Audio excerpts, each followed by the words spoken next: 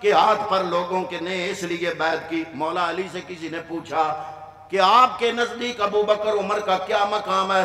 مولا علی کا جملہ سنے، آپ نے فرمایا علی نے تو ساری زندگی نبی سے ایک جملہ بار بار سنا، حضور فرماتے تھے میں ابو بکر اور عمر فلاں جگہ گئے، ابو بکر اور عمر فلاں گھر میں گئے، میں ابو بکر اور عمر مسجد میں گئے، میں ابو بکر اور عمر میدان بدر میں گئے، میں ابو بکر اور عمر میدان احد میں گئے، میں ابو بکر اور عمر سفر میں گئے، میں ابو بکر اور عمر۔ مولا علی فرماتے ہیں نبی جہاں جہاں اپنا نام لیتا ہے ساتھ ساتھ ابو بکر اور عمر کا بھی نام لیتا ہے، اس لیے میرے نزدیک اس امت میں ابو بکر صدیق اور عمر فاروق افضل و اعلیٰ ہے، اور اس لیے بھی کہ نبی کریم صلی اللہ تعالیٰ علیہ وسلم نے اللہ رب العالمین سے عمر کو مانگ کے لیا۔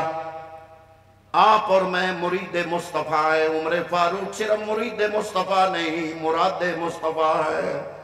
حضور نے ہاتھ اٹھا کے دعا کی اللہم ایّد الاسلام بے اسلام عمر، یا اللہ اگر اسلام کو عزت دینا چاہتا ہے تو عمر کو مسلمان فرما دے۔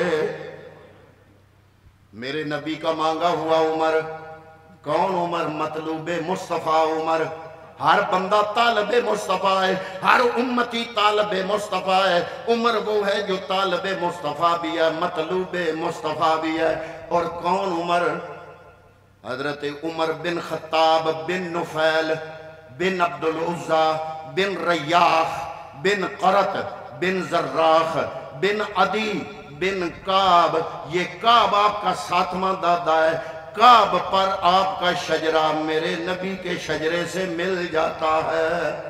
کعب کے دو بیٹے تھے، ایک کا نام مرہ تھا اور ایک کا نام عدی تھا۔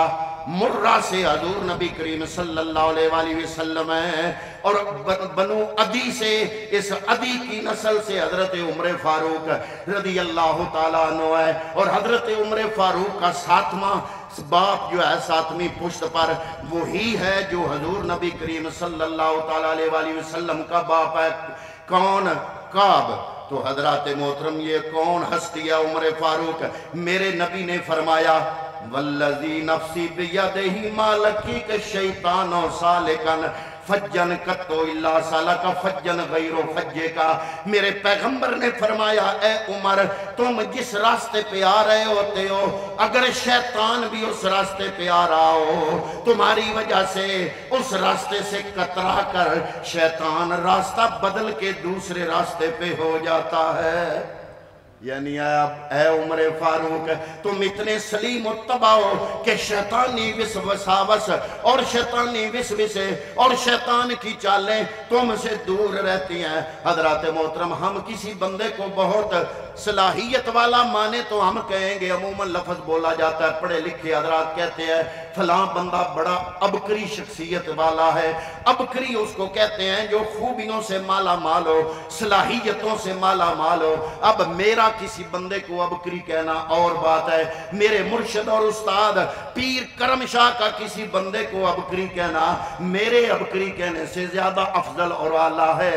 حضرات محترم ایک تو وہ ہے جن کو ہم عبقری کہیں، اب اندازہ لگاؤ جس عمر کو عبقری کہنے والا کوئی عام بندہ نہیں، رب کا محبوب 1.25 لاکھ نبیوں کا امام محمد مصطفیٰ ہو۔ حضور کی حدیث ہے، فرمایا لم ارا عبقرین من الناس یفری فریا، میں نے خوبیوں سے مالا مال ایسا انسان جو جوان جو عمر جیسا ہو میں نے زندگی میں نہیں دیکھا۔ حضور نبی کریم صلی اللہ تعالیٰ علیہ وسلم نے فرمایا لو کانا لقد کانا فیما قبلکم من الامم محدثون فإن یک احد فی امتی فإنہ عمر۔ آپ فرماتے ہیں کہ اللہ رب العالمین نے ہر امت میں ایک نہ ایک محدث پیدا کیا ہے۔ یہاں پر ایک ہوتا ہے محدث، ایک محدث کا معنی ہے حدیثوں کا علم رکھنے والا، لیکن یہاں پر دال کے اوپر زبر ہے۔ اس محدث کا معنی ہے وہ بندہ جو بات کرتا ہے وہ مشیت الہی کے مطابق ہوتی ہے، یعنی جو بات وہ بندہ کرے وہ مشیت الہی کے مطابق ہو، اس کو محدث کہتے ہیں۔ میرے نبی نے فرمایا پچھلی امتوں میں سے ہر امت میں کوئی نہ کوئی محدث ہوا ہے۔ فرمایا لَقَدْ كَانَ فِي مَا قَبْلَكُمْ مِنَ الْأُمَمِ مُحَدَّثُونَ فَإِنْ يَكُ أَحَدٌ فِي أُمَّتِي فَإِنَّهُ عمر۔ فرمایا میری امت کا محدث وہ بندہ جو بات جو بھی کرتا ہے وہ مشیت خداوندی کے مطابق ہوتی ہے۔ میری امت کا محدث عمر فاروق ہے۔ فرمایا ان اللہ جعل الحق علی لسان عمر وقلبہ، اللہ رب العالمین نے انسان حضرت عمر فاروق کے زبان اور دل پر حق کو جاری فرما دیا۔ بہرحال میں یہ عرض کر رہا ہوں کہ ان خوبیوں کی وجہ سے اس وقت صحابہ اکرام نے بیعت آپ کے ہاتھوں پہ کر دی، تو پھر کیا ہوا؟ اگر آپ ابو بکر صدیق کے زمانے کی جو سلطنت تھی، سلطنت اسلامیہ، اگر صرف اس کو بچا لیتے تو بڑی کامیابی تھی۔ نہ صرف اس کو بچایا بلکہ اس میں مزید اضافہ فرمایا۔ اسلام کی سرحدوں کو بڑھنا شروع ہو گئی، اور اسلام کی سرحدیں بڑھتے بڑھتے حضرات محترم ایک طرف مصر تک جا پہنچی۔ یہ کویت اور لبنان یہ بھی فتح ہو گیا۔ فلسطین میں حضرت عمر فاروق کے زمانے میں فتح ہو گیا۔ یہ عراق، بغداد اور کوفہ بھی عمر فاروق کے زمانے میں فتح ہو گیا۔ وہ سلطنت جو میرے پیغمبر کے زمانے میں صرف مکہ اور مدینہ اور کچھ عرب علاقوں پر مشتمل تھی، حضرت صدیق اکبر کے دور میں صرف وہ نہیں رہی، اور بڑی۔ جب عمر فاروق کا دور آیا تو اس میں اور اضافہ ہوا، اور 25 لاکھ میل شرقاً غرباً اور 25 لاکھ میل شمالاً جنوباً، یہ چاروں طرف 25 لاکھ میلوں پر مشتمل ایک اسلامی ریاست کا قیام عمل میں آ گیا۔ حضرات محترم جب کسی علاقے میں کوئی نیا دین آتا ہے، بڑے پڑھے لکھے حضرات موجود ہو، ذرا توجہ فرمانا میری باتوں کی طرف، جب کسی علاقے میں بھی کوئی نیا دین جاتا ہے تو اس علاقے میں اس دین کے دو قسم کے دشمن بن جاتے ہیں۔ ایک قسم کے دشمن تو وہ ہوتے ہیں جو اس وقت ان علاقوں کے جو پرانے مذہب ہیں، جو پرانے مذہب کے لوگ ہیں، مذہبی طاقتیں ہیں، وہ بھی دشمن بن جاتی ہیں، اور ان علاقوں کی جو سیاسی قوتیں ہیں جن کی حکمرانی ہوتی ہے وہ بھی دشمن بن جاتی ہیں۔ جب ان ممالک نے دیکھا، حضرات محترم اس زمانے میں یہ سپر پاور تھی، جیسے آج کچھ عرصہ پہلے 2 سپر پاور تھی، ایک روس اور امریکہ، اس زمانے میں بھی 2 سپر پاور تھی، ایک کیسر اور ایک کسرا۔ یہ کیسر یہ کون تھا؟ یہ روم کا بادشاہ تھا، اور یہ کسرا کون تھا؟ یہ فارس جس کو آج آپ ایران کہتے ہیں، ایران کا بادشاہ تھا، اور ایران میں زیادہ تر آتش پرست لوگ موجود تھے، مجوسی موجود تھے، اور کچھ بت پرست موجود تھے، کچھ عیسائی بستے تھے۔ جب ان پرانے مذہبوں نے دیکھا کہ اسلام آیا اور چھا گیا، جدھر بڑھتے گئے ان کو فتح کامیابی کامرانی ہوتی گئی، انہوں نے کہا کہ جناب اس کا مقابلہ ایسے تو نہیں کیا جاتا، اس کا مقابلہ طاقت سے ہم نہیں کر سکتے، کیونکہ مسلمان جس محاذ کی طرف بھی گئے ہیں ادھر ہی انہوں نے فتح کے جھنڈے گاڑے ہیں، ہر علاقے کو فتح کیا ہے، ان کا مقابلہ ایسے نہیں ہو سکتا، ان کا مقابلہ کرنے کے لیے ان کو اندر سے توڑنا چاہیے۔ حضرات محترم انہوں نے میٹنگ بلائی، جب میٹنگ اکٹھی ہوئی ان لوگوں نے فیصلہ کیا کہ جس بندے کی دھاک بیٹھ چکی ہے، جس کے نام سن کے لوگ کانپتے ہیں، اس کو شہید کر دو۔ منصوبہ بنایا۔ ابو لولو آتش پرست تھا، مجوسی تھا، جس نے عمر فاروق پر حملہ کیا، کیسر کے حکم سے آیا، اور بعد میں تاریخ کے اندر یہ جملے لکھے ہیں کہ اس ابو لولو کے گھر کی تلاشی لی گئی تو کیسر کے سونے کے سکے دیے ہوئے نکلے اس کے گھر سے، تو پتہ چلا یہ سازش غیر مسلموں کی تھی۔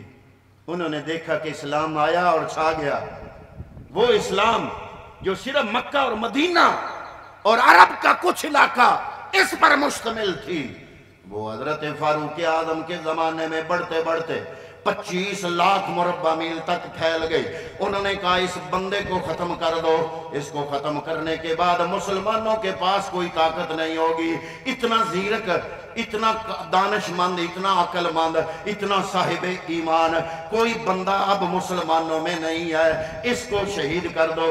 لیکن نہیں، میرے پیغمبر کے صحابہ نے ثابت کیا کہ اگر عمر شہید بھی ہو جائے، لیکن میرے نبی نے جو جماعت صحابہ اکرام کی تیار کی ہے، اس جماعت کا ایک ایک فرد دین اسلام کے لیے اپنا تن من دھن قربان کرنے کے لیے ہر وقت تیار ہے۔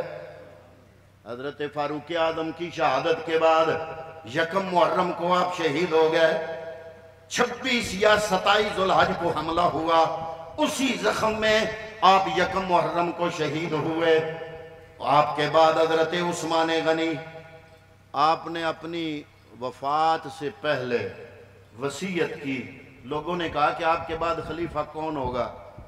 آپ نے 6 نام لکھے، اور ان 6 ناموں میں اپنے بیٹے کا نام نہیں لکھا، حالانکہ عبداللہ ابن عمر کا ایک مقام تھا صحابہ میں، لوگ سلام کرتے تھے، علمی حوالے سے بھی مقام تھا، مال و دولت کے حوالے سے بھی مقام تھا، عزت کے حوالے سے بھی مقام تھا، لوگ سلام کرتے تھے، لیکن حضرت عمر فاروق نے اپنے بیٹے کا نام ان 6 لوگوں کی لسٹ میں درج نہیں کیا، بلکہ درج کیا تو مولا علی کا نام درج کیا، عثمان غنی کا نام درج کیا، حضرت عبد الرحمن ابن عوف کا نام درج کیا، باقی 3 نام اور درج کیے، 6 بندوں کے نام لکھے، فرمایا میرے شہید ہو جانے کے بعد ان 6 بندوں میں سے جس کو مناسب سمجھو اپنا خلیفہ بنا لو۔ حضرت عثمان غنی کو خلیفہ چن لیا گیا۔ اب اگر حضرت عثمان غنی، جن کو میرے نبی نے 2 دفعہ اپنے داماد بنانے کا شرف عطا کیا، بلکہ ایک حدیث ہے جب حضرت ام کلثوم کو دفنایا جا رہا تھا تو ان کی قبر پہ میرے نبی کھڑے تھے، تو آپ نے فرمایا لوگو یہ جبریل ہیں، یہ آ کے بتا رہے ہیں کہ اے نبی ام کلثوم کے ساتھ آپ کا نکاح رب کے حکم سے ہوا تھا، رب کے حکم سے ہوا تھا، یہ روایت موجود ہے۔ حضرت رقیہ کے ساتھ آپ کی شادی اللہ کے حکم سے ہوئی تھی، 2 مرتبہ داماد بنانے کا شرف عطا کیا، اور جب ام کلثوم کا انتقال ہوا تو نبی نے فرمایا میرے پاس 10 بیٹیاں ہوتی، یہ کے بعد دیگرے ایک ایک کر کے عثمان غنی کو میں دیتا جاتا۔ ام المومنین سیدہ عائشہ صدیقہ فرماتی ہیں ایک دفعہ نبی کریم نے پانی میں پاؤں لٹکا کے آپ بیٹھے ہیں، آپ نے اپنی ٹانگوں سے کپڑا ہٹایا ہے، پنڈلیاں ننگی ہیں، گھٹنوں تک کپڑا ہے، اتنے میں ابو بکر صدیق حاضر ہونے کی اجازت مانگتے ہیں، حضور ایسے ہی بیٹھے رہے، حاضر ہونے کی اجازت دے دی، پھر عمر فاروق نے اجازت مانگی، حضور ایسے ہی بیٹھے رہے، اجازت دے دی۔